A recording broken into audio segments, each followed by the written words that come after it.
I'm Tian. I'm standing here in the city of Hanoi. Behind me are the wreckage from the American plane from the Vietnam War in the 1970s. That war left millions dead, and its legacy is still being felt here in the city loud and clear. Wreckage like this you can find almost in every corner of the streets downtown city.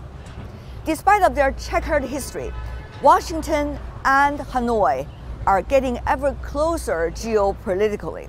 And as a result of that, the city of Hanoi has also become the host city for the second Kim-Trump summit. Signs calling for peace between Washington and Pyongyang can be seen everywhere in the city of Hanoi, including certainly here at the International Press Center for the summit. Look at that, the flags made of roses, fascinating and beautiful. And yet the question is, after the paparazzi, what's next? And whether the two countries are ever coming closer for peace, what's going to go down in history and how? If you look at Pyongyang and Washington, the most basic relations has yet to be achieved. The two are still technically at war, the Korean War. No peace mechanism has yet been established since the American troops withdrew from the Korean Peninsula decades ago. So far, as everyone in the world knows, the real discussions about the peace mechanism almost does not exist, and the involvement of other direct parties in that war about the peace mechanism is even less. Secondly, the DPRK has become a nuclear state. It is using its nuclear capability as a strong security guarantee and a bargaining tool against the US and its allies. In other words, it could hardly denuclearize unless it's guaranteed to be secure and to live in a way that it considers dignified. Well, if you look at its logic, getting along in peace should not be very difficult to achieve, but it was extreme tension rather than anything else not long ago, until the very first Kim-Trump summit in Singapore. Lights, cameras, and action.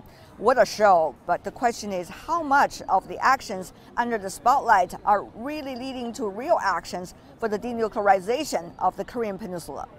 Given the history of distrust and ill feelings toward each other, no wonder many scholars believe that with Washington and Pyongyang, neither side should be expected to do anything before the other side does anything. Well, hard to get? Well, again, neither side should be expected to do anything before the other side does anything. So now the question is, what would lead both sides to do anything toward the right direction as soon as possible, and eventually everything?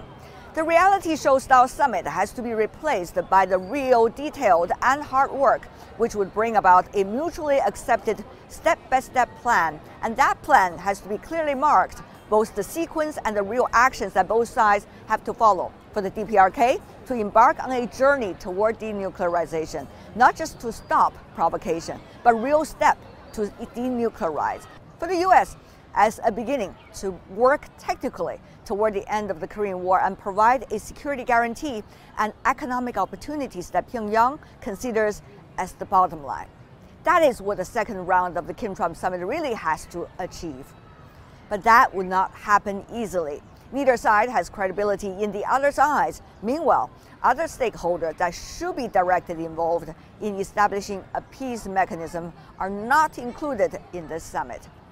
But for now, let's try to embrace what we have as much as we can. When the second Kim-Trump summit takes place, let's wish it well. Let's be comforted by the fact that at least the two sides are apparently working toward each other, though possibly only small steps at a time. I'm Tian in Hanoi.